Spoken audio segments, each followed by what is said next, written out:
I know how overwhelming it is to search for information on diabetes on the internet.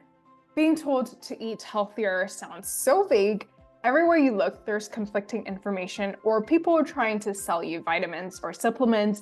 It can feel really hard to figure out what to do, what's true, and what's not. Look no further because we are here to present you the hard facts, specifically when it comes to diabetes.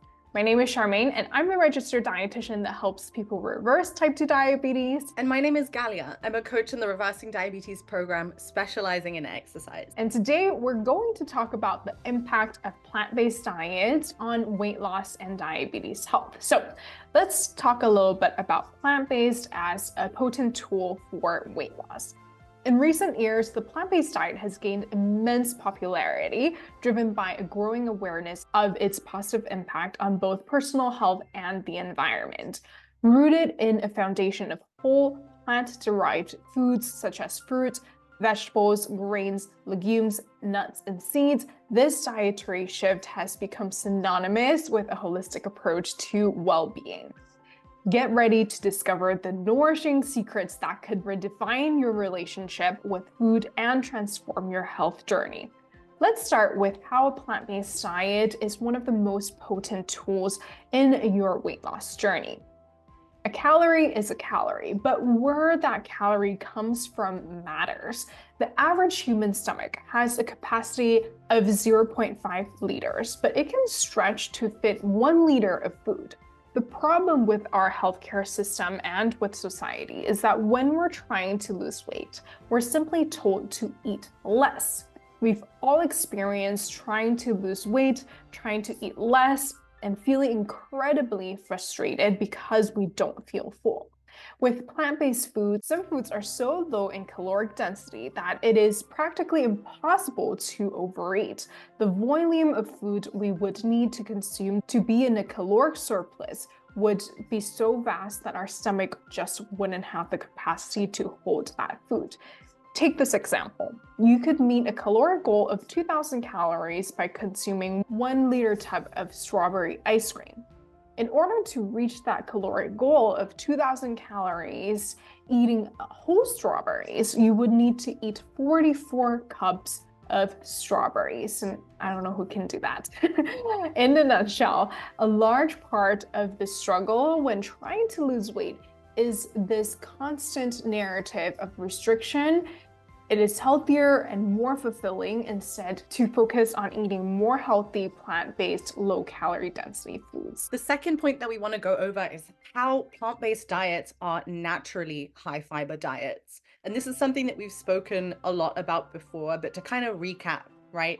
So less than 5% of Americans reach the recommended minimum daily intake of fiber. This matters because it practically means that 95% of Americans are starving their gut microbiome. So why should we care about that, right? Like, why is it important if we are effectively starving our gut microbiome? Fiber is defined as plant polysaccharides, so complex carbohydrates from plants that are resistant to the hydrolysis, the breakdown of human digestive enzymes. In layman's terms, fiber is a type of complex plant carbohydrate that us humans do not have the digestive enzymes to break down. So what fiber does for us is it enhances the feeling of fullness by expanding the stomach, right?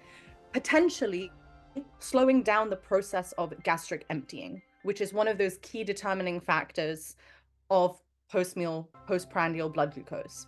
Another way that fiber boosts satiety is by undergoing fermentation in the intestinal tract through the microflora, leading to the production of short-chain fatty acids.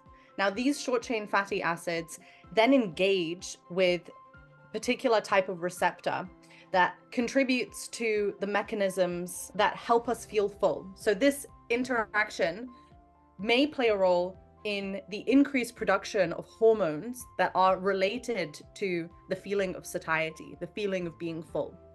Essentially, plant-based diets are naturally rich in dietary fiber. Fiber is found in fruits, vegetables, whole grains, legumes, nuts, and seeds. Fiber adds bulk to meals, promoting satiety by expanding our stomach, right? And reducing overall calorie intake. Moreover, it slows down digestion, keeping you full for longer time and curbing overeating. And plant-based diets also help us easily reduce intake of processed foods. Plant-based diets inherently emphasize whole, minimally processed foods, steering individuals away from the typical pitfalls of heavily processed and refined options. Processed foods often contain high levels of added sugars, unhealthy fats, and empty calories, contributing to weight gain and making it challenging to achieve and maintain a healthy weight. In a plant-based diet, the focus on fruits, vegetables, whole grains, legumes, nuts, and seeds means a higher intake of nutrient-dense foods in their natural state. Whole foods retain their fiber, vitamins, minerals, and other beneficial compounds, providing essential nutrients without unnecessary additives. And this emphasis on nutrient density not only supports overall health, but also helps in weight management by promoting a sense of fullness and satisfaction with fewer calories. By minimizing or eliminating processed and refined foods, individuals on a plant-based diet often experience a shift in their eating habits. They're more likely to consume meals that are not only satisfying, but also nutritionally rich, contributing to a sustainable and health-conscious approach to weight loss. The absence of processed foods reduces the likelihood of consuming excess calories and promotes better control over portion sizes, aligning with the fundamental principles of effective weight management. And the last point that we're going to go over here is how plant-based diets are thermogenic. So certain plant-based foods possess thermogenic properties, meaning that they have the ability to slightly elevate the body's metabolic rate and increase caloric expenditure through heat production. While the impact of individual foods on thermogenesis might be modest, the cumulative effect can be noteworthy over time, aiding in weight loss efforts. And here's how this process works. For example, starting with spices and herbs. Some spices commonly found in plant-based diets, such as chili peppers, ginger, and cinnamon, contain compounds that can increase thermogenesis. For example, capsaicin in chili peppers has been shown to boost metabolism and enhance calorie burning.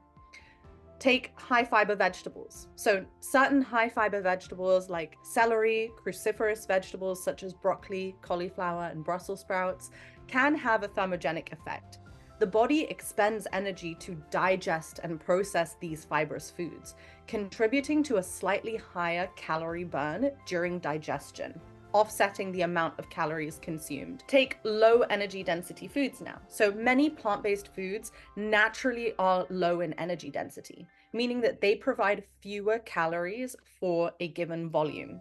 Foods with low energy density, such as leafy greens and non-starchy vegetables, often require more energy for chewing and digestion, contributing to that increased thermogenesis that we're talking about.